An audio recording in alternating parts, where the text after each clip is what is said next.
We have a great program for you this evening on a very hot topic, namely podcasting. Now, how many of you listen to podcasts? Nearly everybody. Well, that's not at all surprising. These audio files, one of the great inventions of the past 20 years, have now become a mass phenomenon. You can listen to podcasts today on all sorts of subjects, some very specific, others broad, some short, others quite long. And with us this evening is Eric Nuzum, a veteran podcast creator and strategist. He's here, of course, to talk about his new book, Make Noise, A Creator's Guide to Podcasting and Great Audio Storytelling. Eric is a child of radio, which he got into while still a teenager. He was 19 and living in Ohio and landed a job at WKSU, a small NPR station in Kent. By the time he was 31, he was the station's program director. Later, he landed at NPR, where in 2005, he started the network's podcasting efforts and went on to develop some of NPR's most successful podcasts. Joining Audible, he served as leader for short-term content and podcasting. Last year, Eric co-founded Magnificent Noise, a podcast production and creative consulting company based in New York City. Over his career, Eric has had a hand in creating more than 130 podcasts, radio programs, streaming channels, and other audio projects. He's also written 3 previous books. As Eric readily acknowledges in the introduction to his new book, he's made every conceivable mistake along the way and has been responsible for some colossal screw-ups this term. But he's also enjoyed a string of successes and figures it's a good time, given the surge in interest in podcasts, to share a number of the lessons that he's learned. His book is written to appeal to a broad audience, from those simply curious about podcasting to those already experienced with them and looking to take their skills to higher levels. And as an added attraction this evening, Eric will be in conversation with Scott Simon, who of course is one of the most prominent voices on the airwaves these days as host of NPR's Weekend Edition Saturday.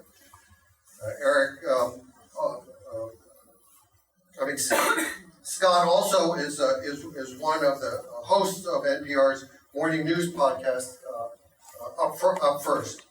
Over his long career, Scott has won every major award in broadcasting. Plus, he's written more than half a dozen books.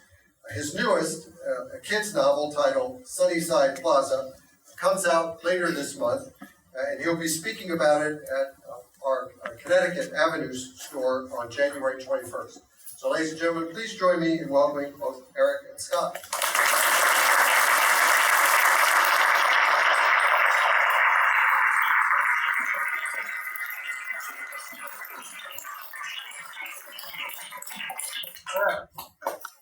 Hello. There's actually people here I don't know. That's the best part.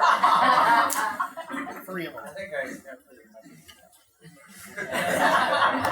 there are very few things that would get me out on a Friday.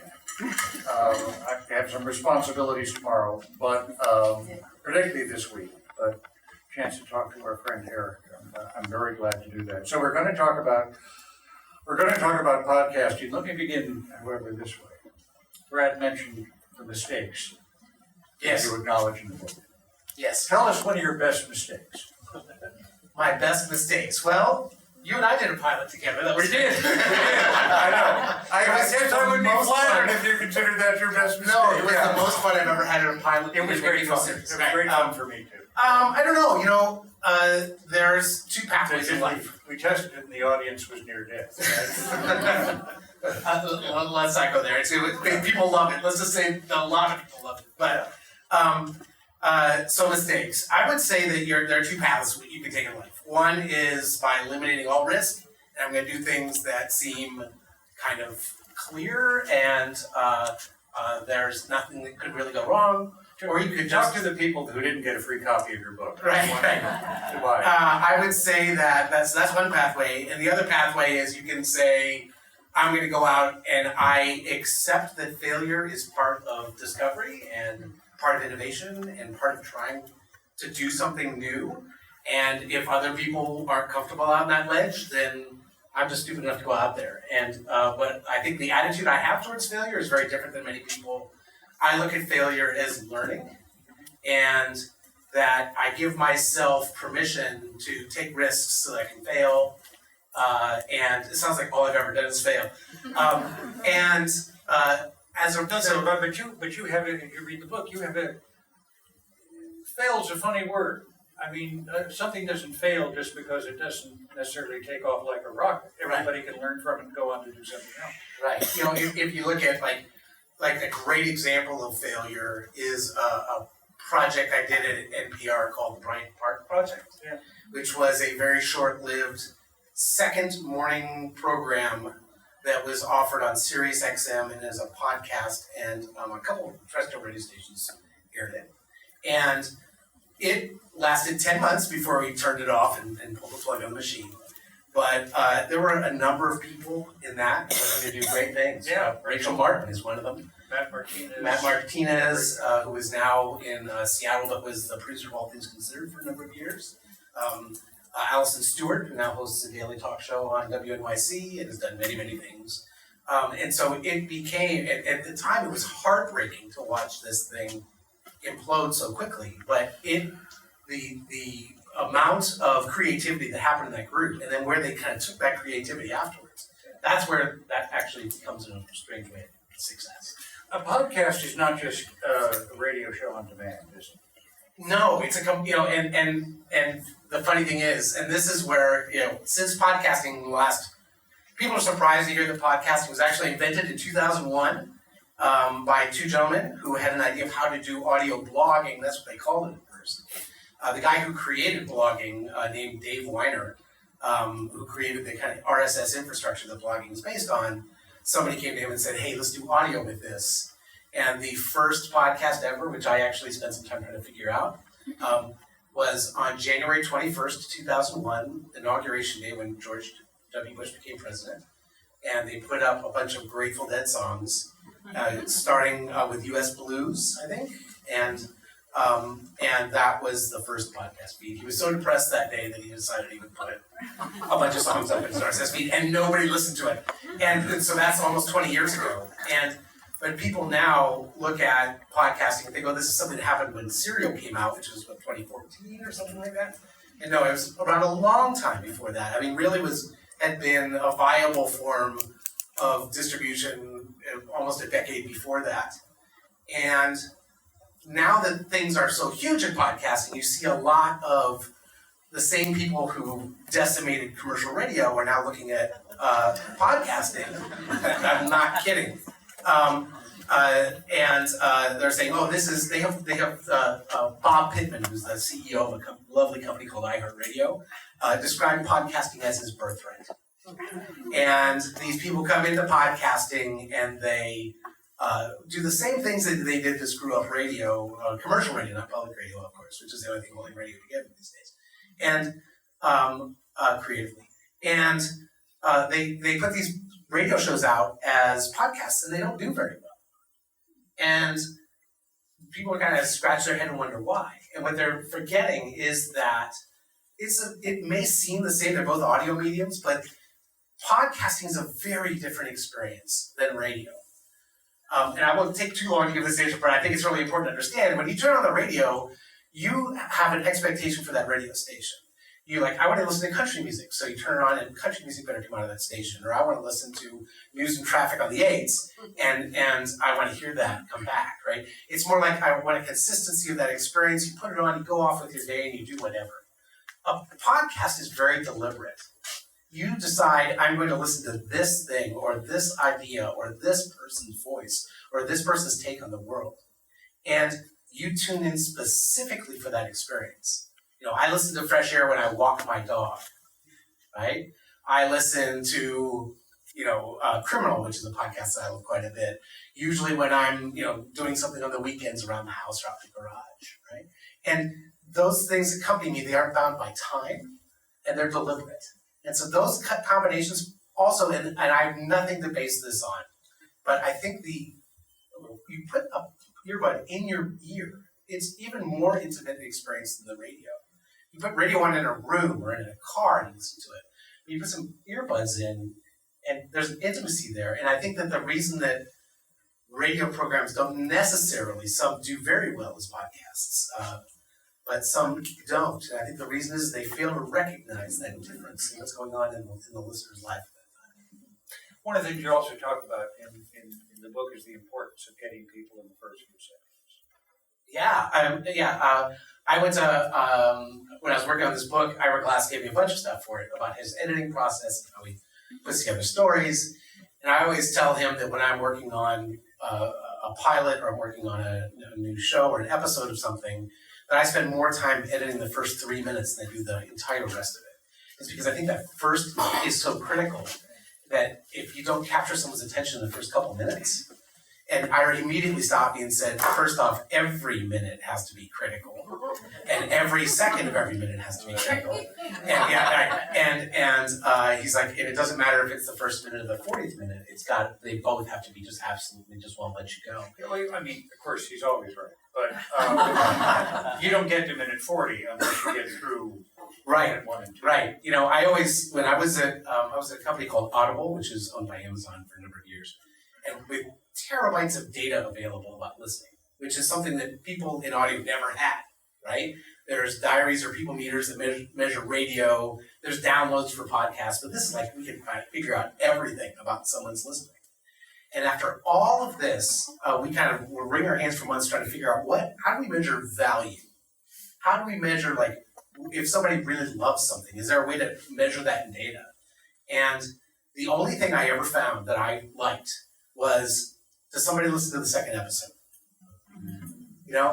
Someone will listen to the first one episode of anything, right? You'll put it on and yeah, you're right. But when you go back and hit that second episode, and that to me was a marker of, and then our data scientists actually went back and found out that actually was valid, that the people who made it to that second episode would usually go through an entire series.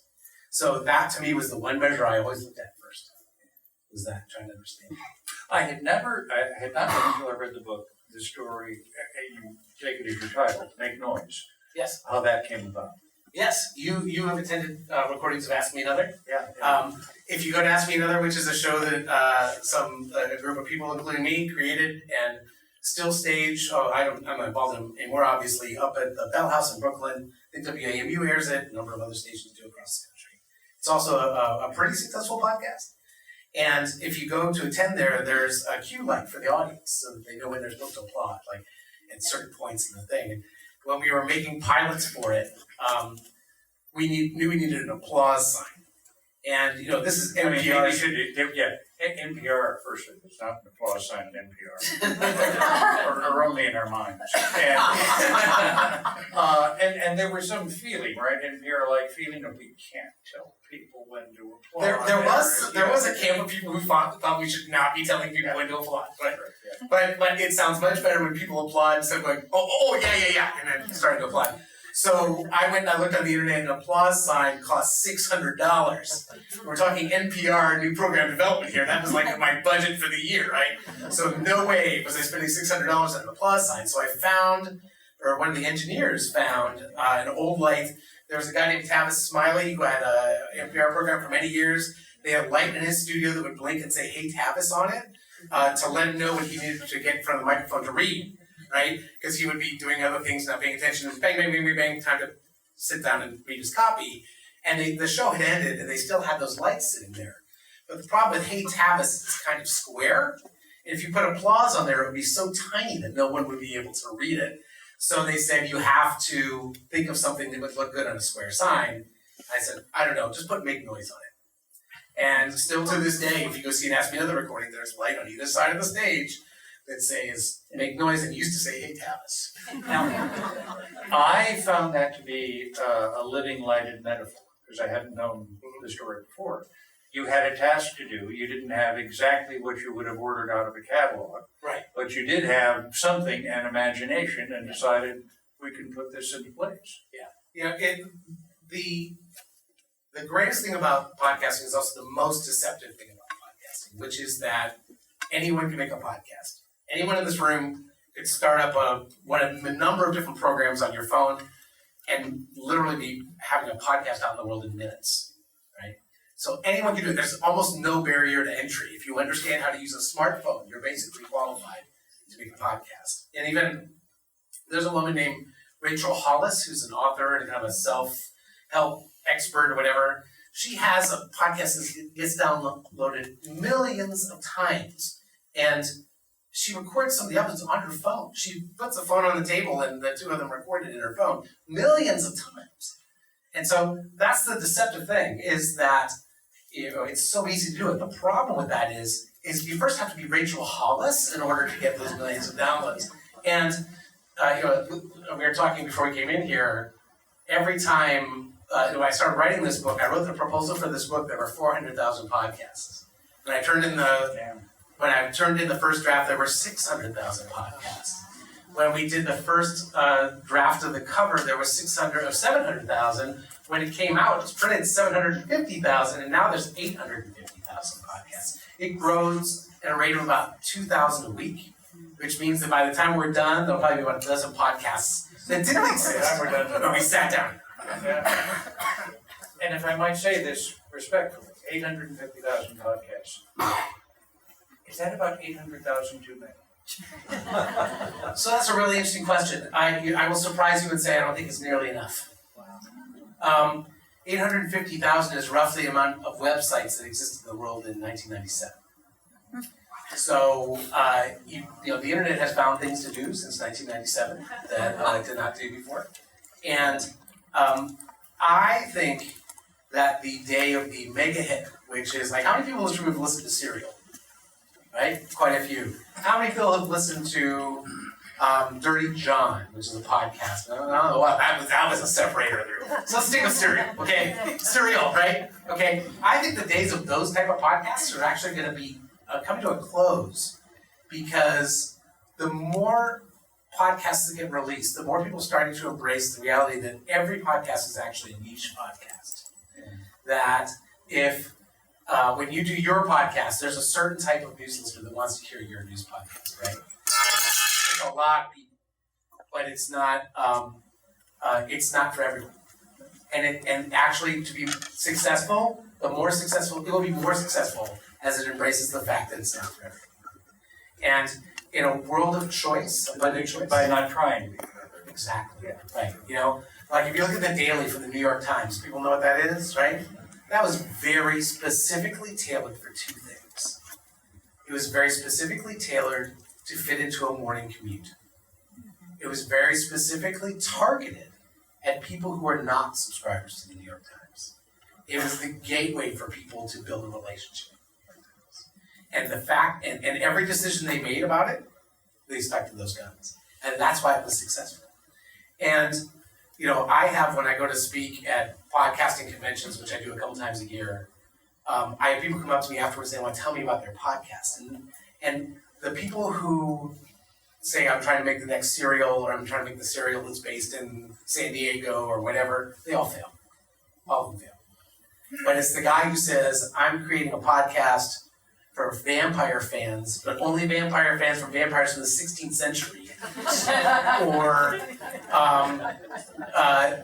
people who are... right over and into them. Yeah, no, he's a nice guy. Real estate agents, but only in the Bay Area of California. In that case, that guy only wants to talk to, a couple thousand people.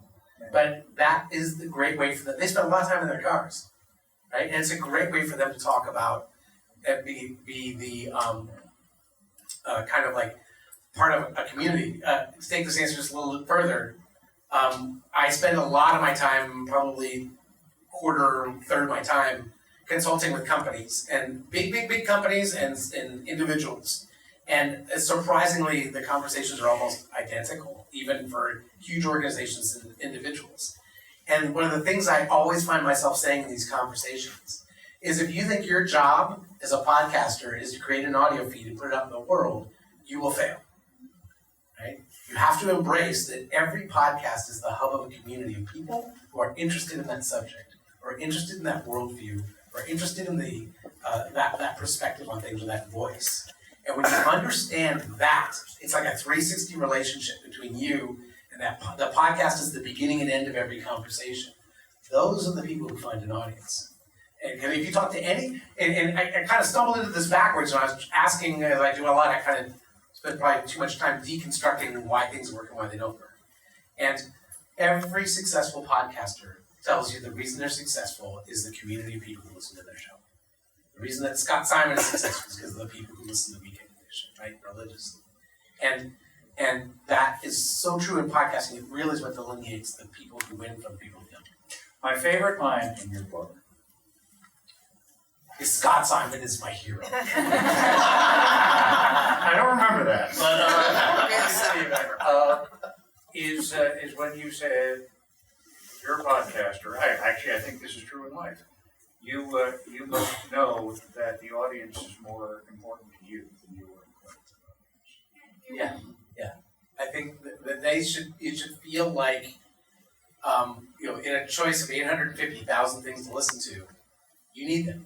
They're a critical element of success. And I talk to people all the time about their podcasts, either people who want to make podcasts, or I spend a certain amount of my time kind of being a therapist for podcasters and talking about their podcast. Why is it working, or what it do that isn't doing? The people say, oh, I want to talk to people about building design, which is actually something, or I want to talk to people about, whatever. And they never think about the end of that equation to me, which is, who are you talking to? Right? Who? Who is this for? Right? If you say you want to have conversations about building design and you hate all modern architecture, and you want to have a conversation about building design and you think that we should blow up everything that's more than 50 years old, those are two very different podcasts, right? And when you think about who's trying to receive it, if you say let's say you're going to talk about, let's say you are talking about immigration issues and you're talking to people who are immigrants, it's different than people who aren't. If you're talking to first generation Americans, that's a whole different thing. And I think the more specificity you get in who you're talking to is just as important as the specificity about the subject you're talking about. But it's interesting to me because one of the questions that I had, sketched down in advance was podcasts have been so successful as a medium, but as you know, of all people, as a corporate enterprise. Is it still a form in which somebody can, as you described it, pick up their iPhone, go into a closet, go into a garage, and make a podcast and reach other people? Absolutely. Absolutely. I think that one of the unfortunate side effects of the boom in podcast listening is everyone assumes I have to have 1 million listeners and be able to do this as a full-time job or it's not successful. And I think that's absolutely untrue. If you look at the real estate agent or the guy who does a podcast about beekeeping, there are actually several podcasts about beekeeping. Again, another example, you talk to an experienced beekeeper much different than you talk to someone who's trying to learn, right?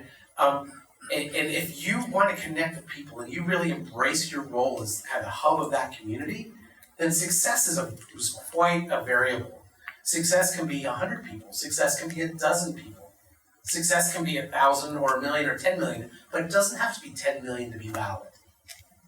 If you say, I want to reach people who live in Montclair, New Jersey, and that's all I care about, I live in Montclair, New Jersey, that's all I care about, and you actually make an impact in your community, great. You are just as successful as an NPR podcast that gets millions of downloads. To me, in my mind, there's no difference. It's just, do you define an audience? Do you reach that audience?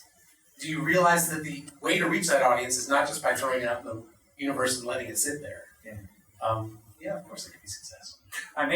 But of course we want to get questions from you in just a couple of minutes, but let me follow up on something when you were talking about, and this is, I think you're quite right, of course you are. It just occurred to me, the difference in intimacy if you're listening on AirPods, for example.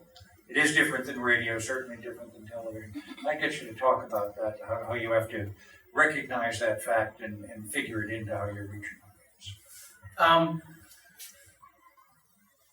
in radio, which I grew up in radio, and actually when I went to NPR, my intention was to work on radio. There was no podcasting when I first came there. The thing you were always told was that radio was a medium, and that you should speak to one person. And I think that really still holds true.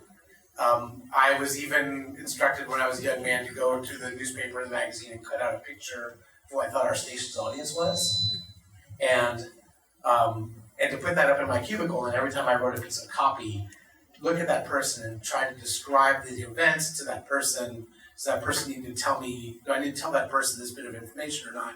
And use that as a guide.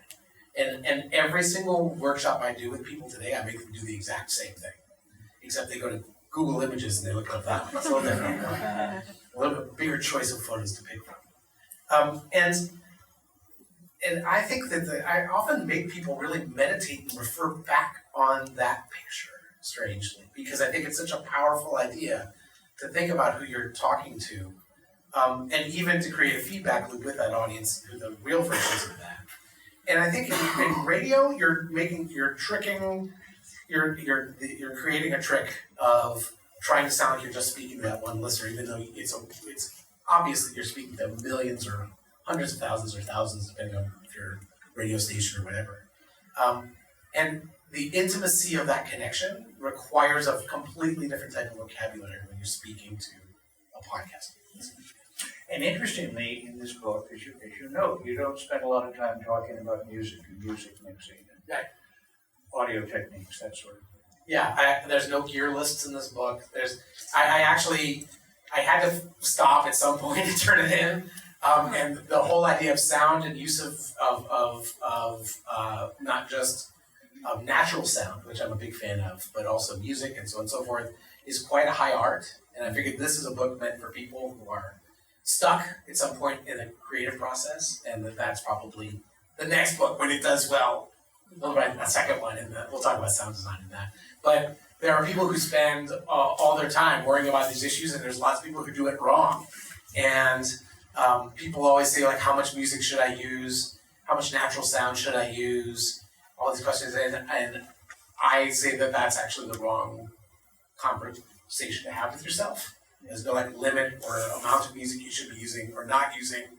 It's very easy to fall into cliches with using music. It's very easy to do emotional work that the listener is very capable of doing on their own. However, the conversation you should be saying is, what does it take to get a listener to an emotional place I want them to be? Right?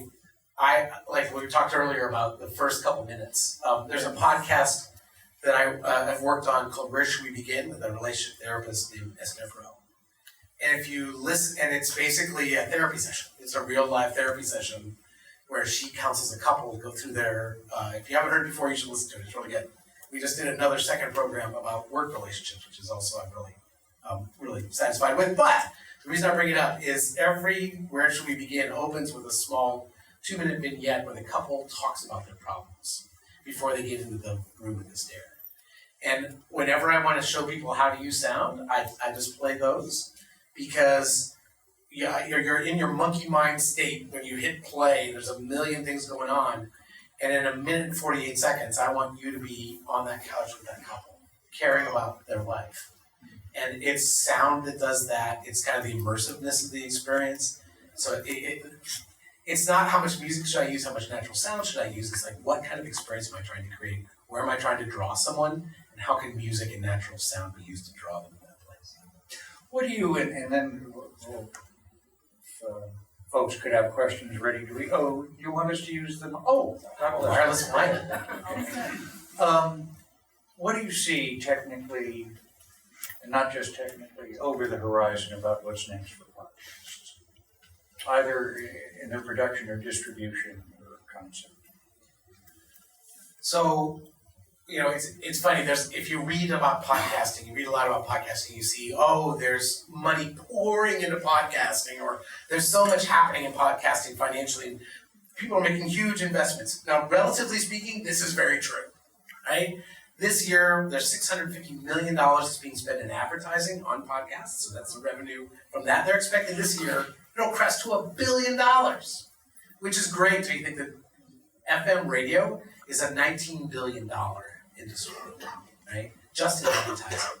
So podcasting which is supposedly destroying radio, has a long way to go.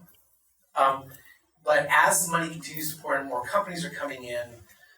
You're seeing a lot of people do two things. They're trying to crowd faux gras goose listeners with more and more content, more and more choices, more and more, and that's both good and bad. It's also becoming easier and easier to become a podcaster. There are a number of apps now. One's called Anchor, which was bought this year by Spotify. That you literally put it on your phone. It'll even help you do the artwork. It'll do everything for you, right?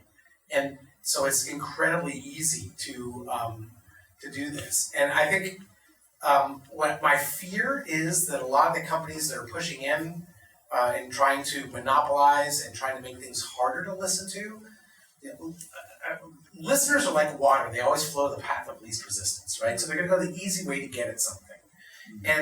And so if you're in a position of you're trying to make your stake in podcasting by charging $10 a month for someone to have access, or you're trying to make it available on one platform instead of another for 90 days, which is very, very common, now you're actually putting up barriers to listening, and I don't see how that's good for anybody. It's good for the companies. There was a technologist, probably a number of you have read it before, Neil Postman, who wrote a number of books. I see some nodding heads. And something that he said in 1987 that I still use in conversations every week now is you ask yourself 3 questions with any new innovation. What problem is this solving? Whose problem is it? And what new problem does it create? And whenever someone comes up with an innovation, like, oh, we're going to, put this podcast behind a paywall for 90 days. I ask, whose problem is that solving? Whose is it? What problem is it solving? It's not solving a problem. Whose problem is it? It's your problem, company, right? And what new problem does it create? It creates, it makes it hard for people, even your own customers, to figure out how to get a hold of this content. So as you're seeing more and more experimentation happen in that, from Spotify, from any company, besides Apple, and I wouldn't hold my breath that Apple's going to make it through the year without doing exclusive content either.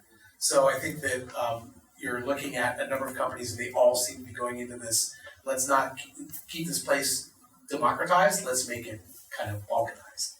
And that really concerns me because it will impede growth and restrict content. I don't mind saying this out loud, I did a series this year for a company called Luminary. Has anyone ever heard of that?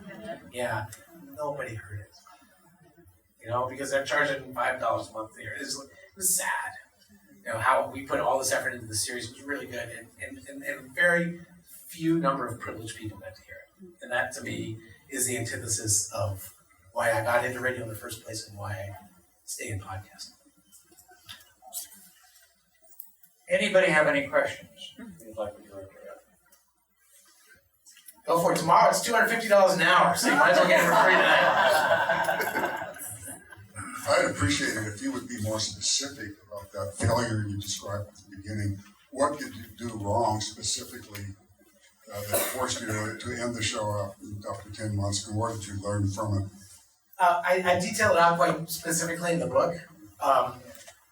May I say something to you as a listener? Sure, yeah. I don't think they did anything wrong. There were a couple things. Well, but I mean, any more than you would in a successful enterprise. I think if anything, they just might have been a little ahead of their time on the platform that they were trying to take advantage of. But I think the personnel was first rate.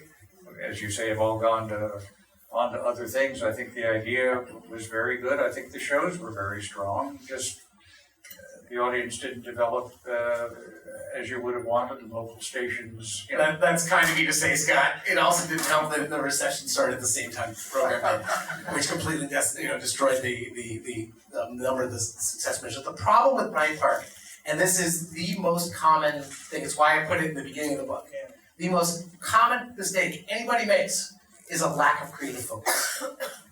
And the problem with Bryant Park wasn't that it wasn't something. It was like 9 things. It was a radio show and a satellite radio show and a podcast and a video series and a blog and all these other things. Might have to be playing ping pong. Yeah, and when you asked someone, what is this? They couldn't answer it anymore because we kept lobbing things on top of it.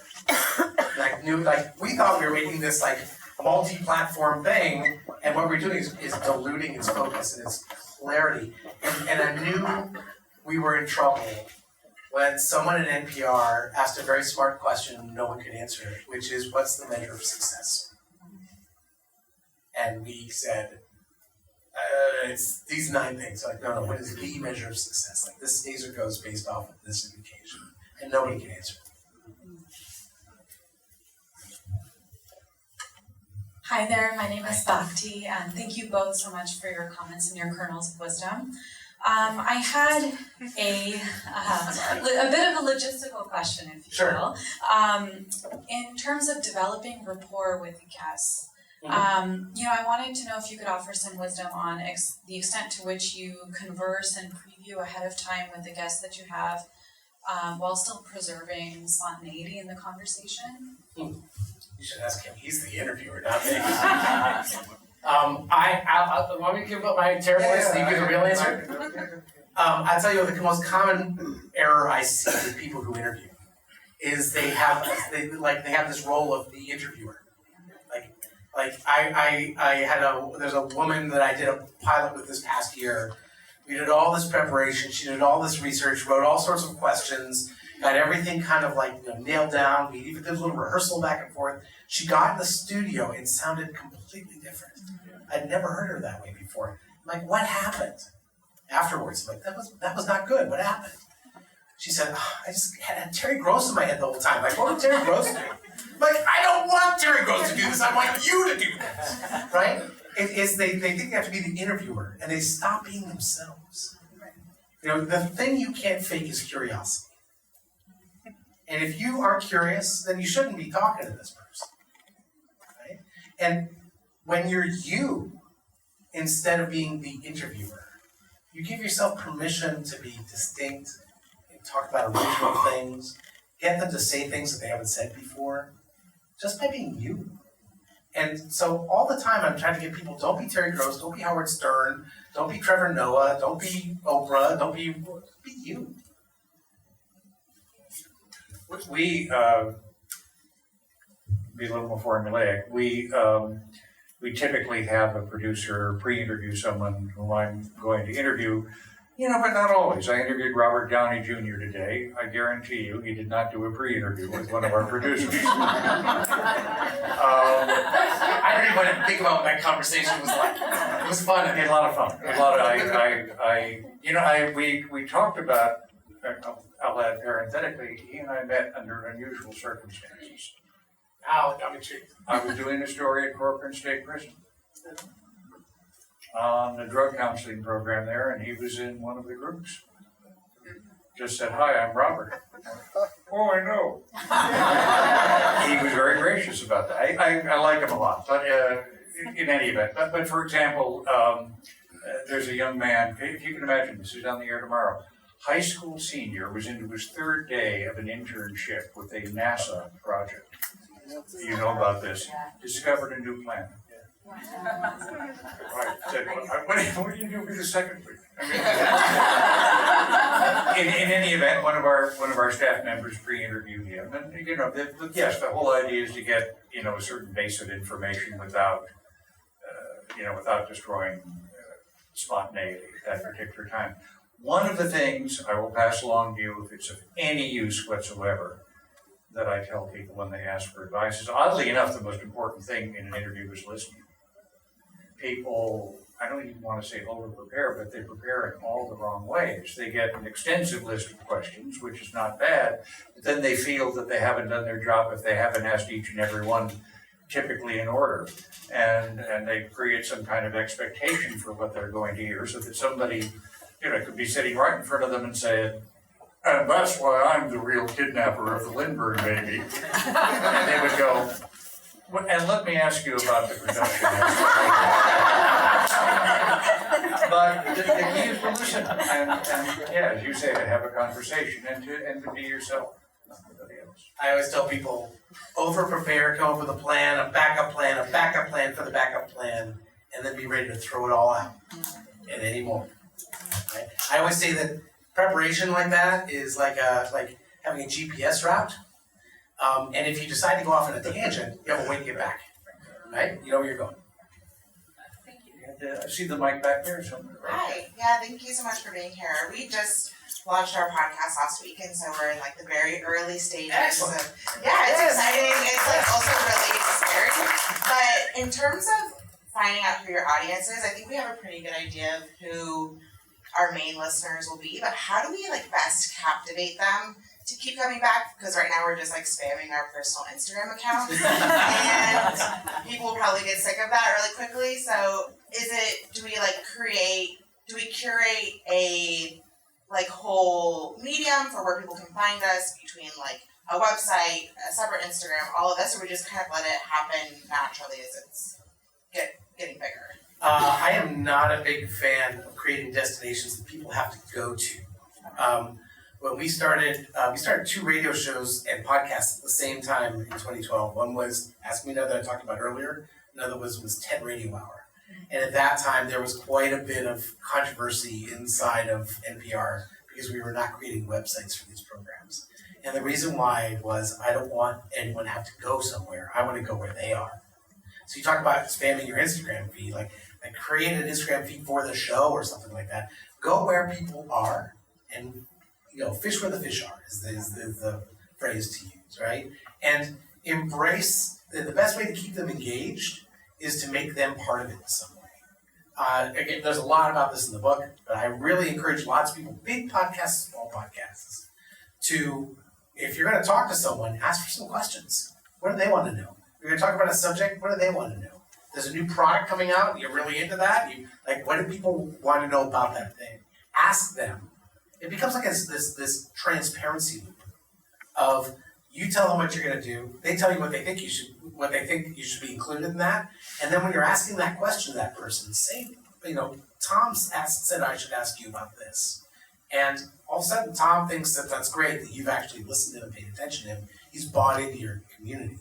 I created I talk about this in the book too, sorry to keep referencing the book, a folk music service called Folk Alley, which I did probably in 1998, 1999. And I was absolutely against what was the prevailing thought at that time, which was let's engage the audience. And the audience for Folk Alley actually named the service, kind of made suggestions for artists, so on and so forth. And I'm like, no, we are the gatekeepers. We make those decisions. We're the smart people. And luckily, everyone else in the project was like, no, we should really build a community of people who will be invested in this. And they were right, and I was wrong. Talk about another mistake, right? They were right. And that totally is what made that launch work. And so engage people, literally engage them, in asking them questions that you can respond to, and don't just throw out a question like, hey, how was your week, or did you like our latest episode, which are very self-serving, but really make it actually part of the process of making your podcast. And again, embrace this notion of you with this new podcast, and congratulations, are now the curators of a community. And that doesn't just happen in the podcast, which is very different from radio people. That's not how we were taught. We were taught over the transom, create something, throw it out in the world, right? This is not. This is a very much of constantly back and forth. And the more you embrace that, the more you will find your people and keep them. And here's another tip while we're at it. You have a bunch of friends. They can also be your marketing department. Not just you spamming your Instagram feed. I had a client who's like, I can't figure out how to grow my podcast. I said, 6 weeks. Put in an announcement at the beginning saying, if you like this podcast, tell one person. Tweet it, email, whatever. Talk to him 6 weeks later. He's like, something's wrong. I don't know what the hell's going on. Like what? He's like, my podcast numbers are up 35%.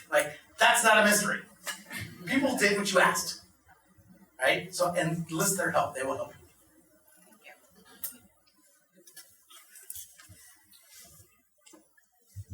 Thank you both for your insights. I really appreciate it. So my question kind of branches off the previous question here.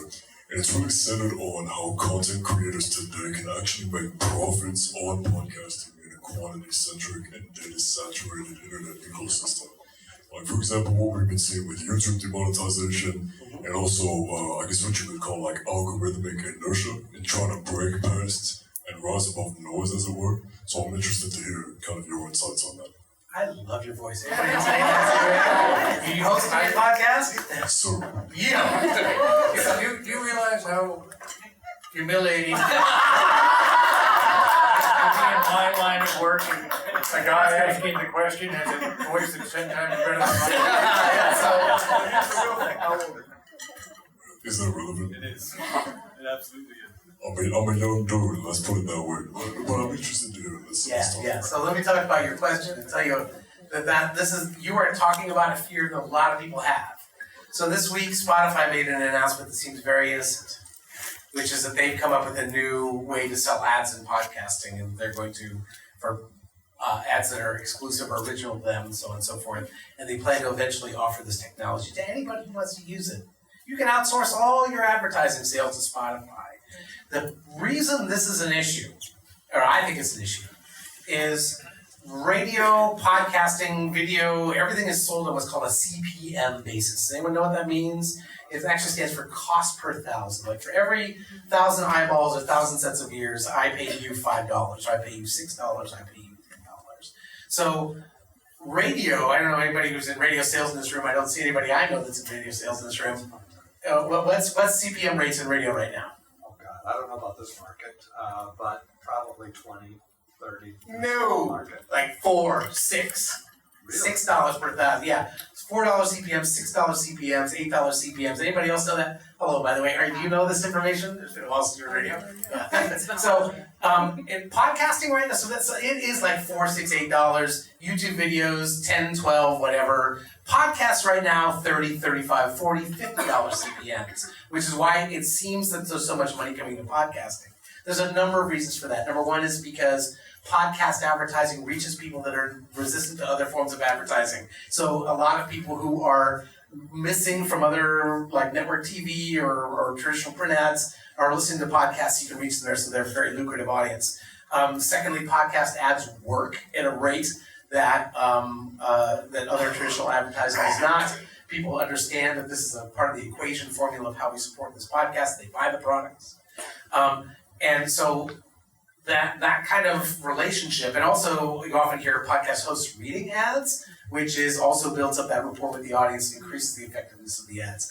The reason the Spotify thing is dangerous is it will create the same thing that happened in YouTube and on the web display advertising, is it will switch it over to being what's called programmatic advertising, which I'm sure from your word choices, I bet you understand what that means. It means that you ever notice how like you're shopping on Amazon and then you go somewhere and you see ads for it everywhere? That's a programmatic ad, which means it tracked you and is now making sure you see ads for that thing to make sure you buy it.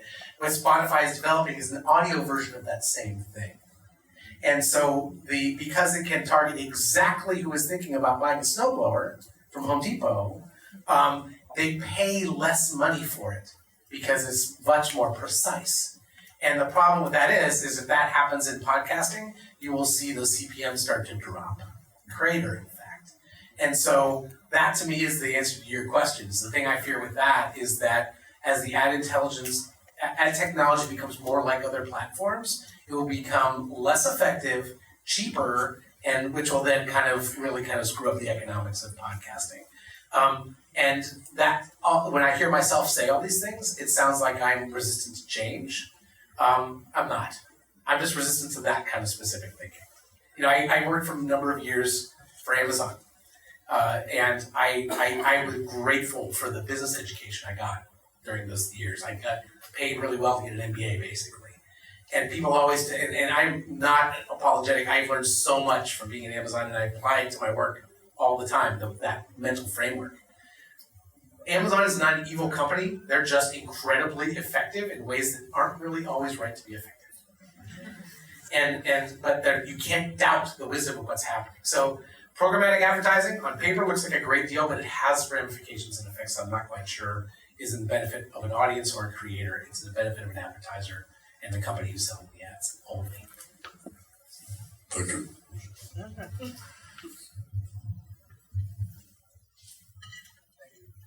So you mentioned it was really important creating an emotional connection with your audience. And Thank you for a content-related question. Yeah. I'm glad I'm listening. I'm going to pass the quiz. So I'm very curious, especially in a format that relies exclusively on just a voice without any sort of being able to show your face. How do you overcome that unique barrier to create that connection without coming off as disingenuous or inorganic?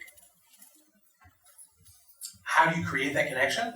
Or what is it, or like what ways have you found is an effective way in creating that connection or not coming off as someone who's inauthentic when like communicating? Focus on being yourself and not a character is one. And I this is my answer for a lot of things. I think it's that you focus on the listener, you keep the focus on them.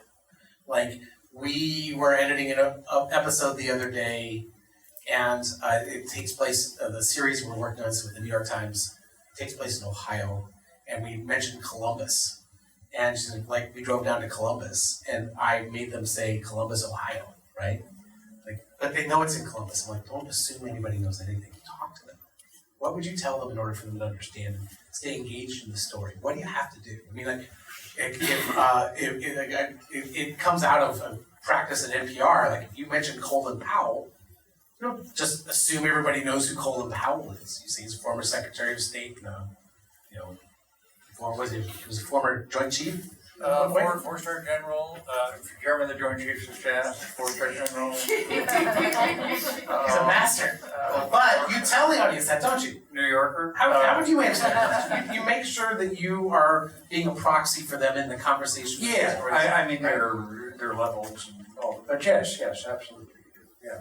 And I think that's the key. I mean, it's if you embrace that the podcast you're creating isn't for everyone, but it's for someone. If you think about what they need to know about the story or what they need out of the conversation, some of those decisions make themselves about how to be authentic.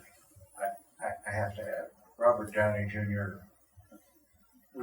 He at one point today, he talked about a challenge, and he said it's like pushing a peanut up a hill. And I said, and coming from someone who used to be the voice of Mr. Peanut, and he said, you remember that? He was the voice of Mr. Peanut in the days he was coming out of, he was having all of his problems and he was uninsurable, for movies. There's a bromide that we have in broadcasting, sincerity. Fake that and you have it made.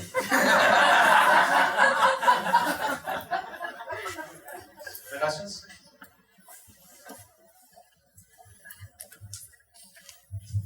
Thanks.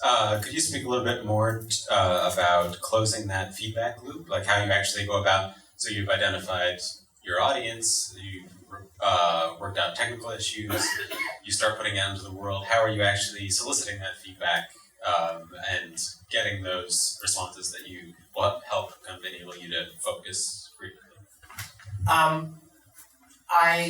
So ways to do that is what you're asking. I think it starts before you start the podcast, to be honest with you. I think when you're thinking about a podcast, that's when you start assembling kind of your posse of people who you're going to depend on.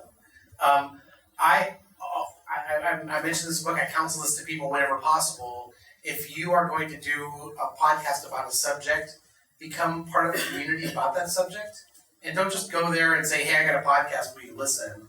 But actually participate in that community, be part of it, right? And if you're going to make a podcast about beer brewing, for example, what forums are there, Reddits, different Facebook groups, like all these different places where you can connect to other brewers and actually be a real part of the community and make real relationships.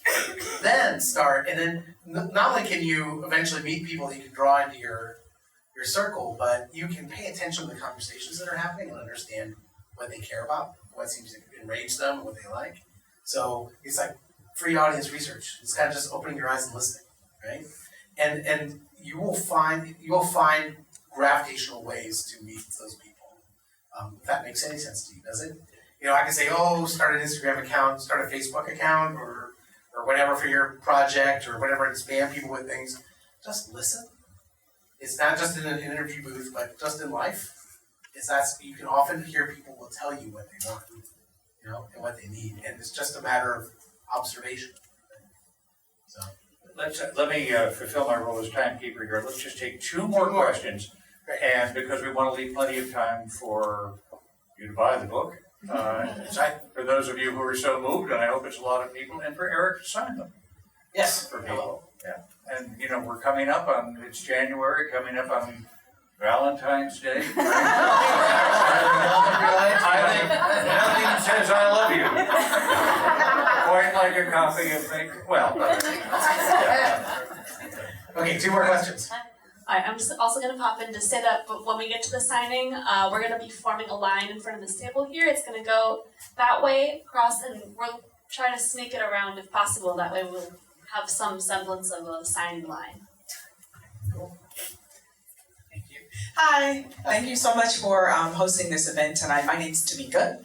A question that I have for you, Eric, is about the 10-word concise sentence that you say you have to write in order to really drill down the content of what you want to basically reach your audience about. What is a really good exercise? I'm kind of like in the brainstorming process right now of creating a podcast, and you created that list of all the words you can't use, and I found myself using those words. Do you have like a tip or a trick that can help kind of break through that process? Let me kind of fill in some gaps on that, and then I'll tell you. So one of the things that I do in the book, which I do quite often with groups or individuals that I'm sitting with, I'll draw 10 slashes on a piece of paper, and I'll say, you have 10 words to describe your podcast. You have to do it in a way that describes nothing else in the world. Nothing, right? And there's a whole bunch of words that I forbid you from using, which is like greatest, authentic, diverse. All these are the things words that don't really mean anything, but if you boil them down and ask why are they diverse, why is it fantastic, why is it special, you find the answers, right? But they take up more words, unfortunately. And I make people write 10 words. And usually what happens is they write 10 words in about 10 minutes. And it describes nothing. Powerful, which is the word, powerful conversations about immigrant experiences, blah, right? It's like, there are thousands of podcasts. I think I saw that on one of our. That describes thousands of podcasts, right? How are you different? How are those conversations different? How are the audience you're reaching, how are they play into this? And then you reallocate your 10 words, and then usually the second draft takes them about an hour. And they really kind of struggle with it. Every semester I do this, there's a program in New York that trains people, like a community education program that trains people to be podcasters. And every semester I go and I spend an evening with them. And I make them, over the course of the evening, write their 10 words. It has to be Eric approved by the end of the night.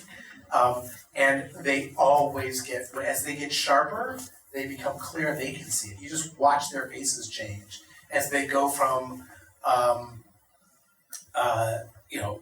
powerful conversations about immigration to first generation Americans talking to their immigrant parents about food or about religion or whatever. And all of a sudden it becomes much clearer. And then there aren't 1,000 other podcasts that are like it. There's one. And that's the goal, is to get, and this is a problem that happens. We used to do this at NPR. I do this with consulting clients all the time, big, huge companies, individual people, 2 or 3 people in a room doing a podcast together. Everyone can do this exercise and it helps. I really understood the power of this once when I went to New Hampshire Public Radio as a favor for the woman who ran it at the time. She said, we have a group of people, they've spent 10 months working on this pilots for this new show, for this new podcast. They can't figure it out. They argue all the time. They can't figure out what show to do. So I walk in the morning, I'm like, okay, everyone write 10 words, don't look at each other's paper. And they all wrote it out. Everyone was working on this, and then they read them out loud, and they were describing, there was 4 of them, they were describing 4 different shows. It's like, well, no wonder you guys aren't getting anything done. You can't agree on what you're actually producing. Right? And so all of them, they worked together on a new draft of it, and it took them about 2 hours to do it. Of kind of working on it, talking, so on and so forth. And they actually blew it up and put it on the wall, and it was like their editorial North Star. So that's what the power of that is it just gives you, it was Michelle Martin at NPR who first got me to think about this. We were trying to define her show, and it was a lot of different things to a lot of different people, and we kind of forced ourselves to come up with a description. It was more than 10 words at the time. It was what it was, but it led me to understand, this is what this has been missing the whole time, is everyone agreeing on one thing. So whether you're one individual or a group, you can use that exercise. So it's fun. One more? One more question? Well, why don't we expand that? You've had your arm up for hours. Okay, 12 to 2. It's all right. We can say 5 minutes. So I'm Louise Solis, and I have a podcast media company. It's a startup. We have a very lofty goal to launch 10 podcasts in the coming year. I've been a host of a show for about 2.5 years now. The biggest question, and I'm a creative director in advertising, so all of the branding, finding your story, that's exactly, I couldn't agree with you more. Do you have a question for you? It's by far more technical. How do you get it when you're not NPR and you're not Gimlet or Luminary or whatever? How do you get into the ranks? How do you become featured? Because that's going to change your demographic or your numbers by exponentially, like overnight. When you're not an NPR or any of those, when you're smaller coming up, do you have any tricks to get to that point? Because that, again, you immediately become a focus, especially like iTunes. Yeah, so I'll give you a flip answer, and I'll give you the actual answer. The flip answer is don't worry about it. It's not going to have the impact you think it is. Yeah. It used to. It doesn't anymore. A lot of those featured editorial placements don't drive traffic like they did even 4 or 5 years ago. I've seen it. Something gets on the front of the iTunes or Apple podcast thing, and it just nothing much happens, right? The real answer to that is that unlike almost every other, I'll speak specifically to Apple Podcasts, which of course that's very, very opaque how that whole thing happens. They don't tell anybody how they make, how their charts work or everything like that. But one thing, there are a couple things that are very clear. That unlike other parts of the iTunes universe or Apple's universe, the placements for featured or new and noteworthy podcasts is a human-generated editorial decision. People aren't buying that placement. It's not algorithmically being created. A human being said, this is valuable. I think it's good, and I'm going to put it up there. And I would be ruthless. And the way you get those placements is you just fill out a form on a website, right? In the Apple's the Podcast Connect interface or whatever it is. Oh, the new one? Right, yeah. So it was the old one too, the iTunes Connect, right? You would be able to put it in that way, and there are human beings. There's a group of human beings that actually look at the things that come in and make choices. I would be ruthless in that process on clarity and focus, because if you say we're having a conversation about cheese making, who cares? Cheese making fans do, But if you come up and you answer that question, why someone should care, and the information you give them, you're expecting them to do less of the work in understanding the value of what you're creating. Sure. And that, I think, is the real key to it, is how to pop through. It's the same for your podcast in general. The clearer your focus, the more distinct, the more of the work you do for the listener to understand. Like, I don't know how many times I see people, they've got some esoteric title and some esoteric artwork and a vague description for their podcast, and they wonder why nobody ever listens to it. Well, no one can understand what it is. Yeah. You get like a nanosecond to make an impression. But how are you connecting with people? People are like, I want to leave some mystery. I'm like, there's no mystery here except that you're going to fail, right? To you. But I think the clarity that you kind of ruthlessly approach that, and it's I embraced, when I came to podcasting, I embraced for the first time how interlinked, and I haven't become comfortable with, how interlinked the creative process and the audience building process are. In a way, it used to be very icky, like, oh, marketing, people market, I make things, people market it. And I don't think that way now at all. I think they are symbiotic, interdependent relationships. Yep. And as you're probably figuring out in your startup world now, you have to, half the work is making the thing, half the work is building the audience for it. But the clarity you have throughout that process makes the whole thing easier. So, Here, one more and then we're gonna be done.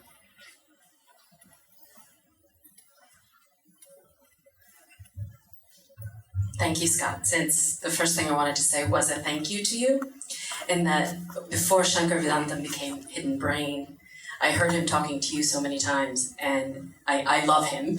And part of what I love about him, my family's from India, and whenever I listen to him, when I hear his accent, his articulation, that he doesn't, there's no vocal fry in him, there's a different way of speaking, not only accented, but it was the first time so often when he speaks, he brings in non-Abrahamic religions. I'm a Jain. He was the first one on a radio program to specific, on his podcast, to talk about that. That is apropos of what you said earlier about, we should explain who is Colin Powell, for example. In the world, in the discussion of representation, that's gotten really complicated.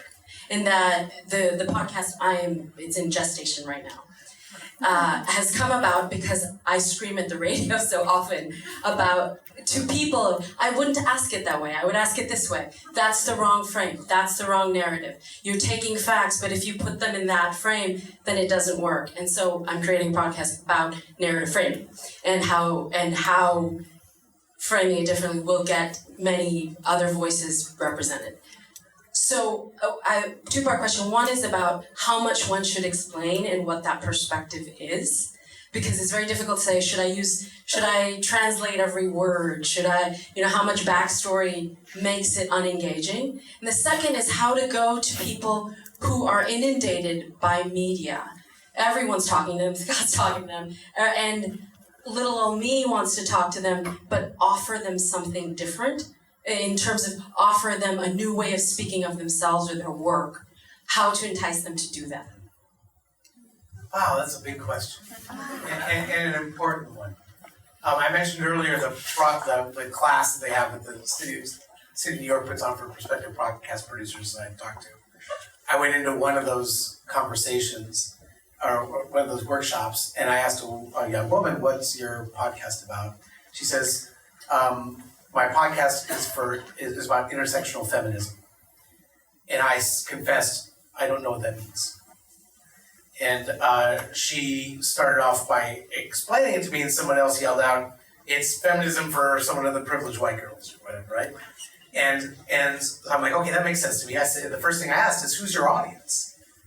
And she went back and forth, and back and forth, and back and forth, and eventually landed on, I kept pushing her, and she's like, my audience is people who already know what intersectional feminism is. I'm like, great, you just gave yourself permission to have a conversation with them that doesn't require saying things for the benefit of others, right? And you've heard people say show, don't tell, I think the best way for you to show that you are of a community and representing a community and who it's intended for are the thousands of cues you give throughout an episode by the way you speak, the verbiage you use, the kind of rapport you have with someone, how you describe things, all that says, I'm for you and I'm not for this person, right? And they are included and part of that process. And your audience will recognize that immediately. So it's okay to be, one of the things I love about podcasting right now is as it grows, it becomes more inclusive, not just of listeners, but of voices. And the internet did the same thing. It was all educated white men, and then eventually it started to look more like America and the world, and now you're seeing the same thing happening in podcasting. The rest of the world, the non-English speaking world, is much slower to develop. It's several years behind where we are now. But you're seeing the ability to hear voices and understand experiences that you never could before. This is a bit of a tangent to your question, but one of my favorite podcasts from a year or two ago is called The Messenger, which is an Australian podcast that is someone with WhatsApp in a detention facility outside of Australia, was a refugee, would send little 30-second WhatsApp messages to a journalist who took them all and made a whole podcast about this guy's experience living in this detention facility. It's fascinating. And it's a window that you would never hear. And what other platform on the fucking planet could people in Washington, D.C. be talking about that guy's experience in that detention camp in in Tasmania or wherever it was. Right? Like, that's possible now. So, like I said, a smartphone is your only key to entry. And I think very smart people are figuring out how to utilize that to surface stories that move all kinds of people and aren't necessarily meant to be for everyone at the same time. So, did I answer your question? Absolutely, but then how do the second part was, how do you seduce people who are already talking to 50 other more important people to come talk to you? Because there aren't 50 more important people. You know? For that conversation, that's the conversation you have. And if there are 10 people that hear it and are moved by it, or 100 people, or 1,000 people, doesn't matter. No, but I meant, how do you get them in? See, because we've spoken so much about audience. Yeah. On purpose, I mean the guests that I would like. Oh, the guests you would like. You can come to me and have a conversation you won't have somewhere else. Right? You know, I've heard every interview you've done. Like your pitch note to this person should be, I've heard all these interviews you've done, and I've heard you say the same things, and I'm sure that's what those audiences want to hear. Here's who I'm talking to, and this is the conversation I want to have. You know? And that's going to be refreshing for anybody. Right? And because they too are tired of, like next week, as part of my tour for this book, I'm doing 2 hell days. You've probably done this before, these radio tours, where they put you in a room and you're talking to a different radio station every 20 minutes for like 6 hours. And they will ask me the same 5 questions that every other radio station asks, because the 5 questions my publicist gave me. And I wrote for my publicist who gave it to them, and they're asking me back to me. And I was over and over and over again. Do you think if someone wrote me and said, I want to have a different conversation about something interesting that you might have some thoughts on that you haven't said 90 times? The answer is going to be yes. Make sure you sound spontaneous when the problem is, there's 2 problems in those radio shows. One is don't swear. I'm terrified I'm going to let a word slip because I'm on all these live radio shows. And then the second is, how do I make it sound like I haven't answered this question 20 times? So, it's okay. Before we go, can I do something else? I want to thank Scott. And I want to thank Scott.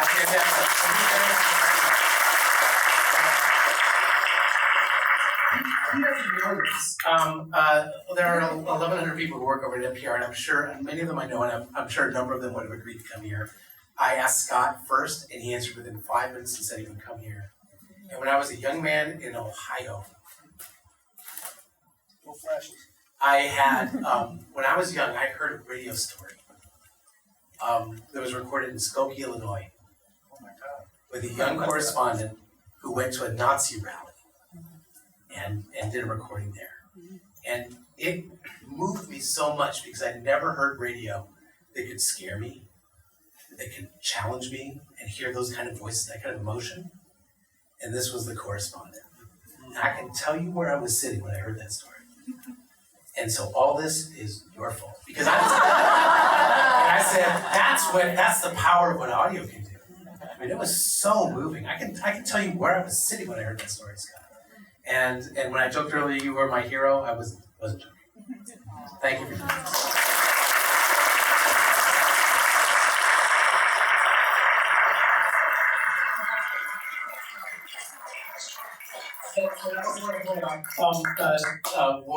My partner in crime, when we first started NPR podcasting, is sitting right here. His name is Robert Spear. And I didn't know he was coming, so hi, Robert.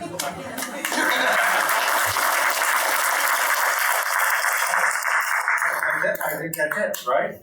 All right. Well, thank you all for coming. Plenty of books.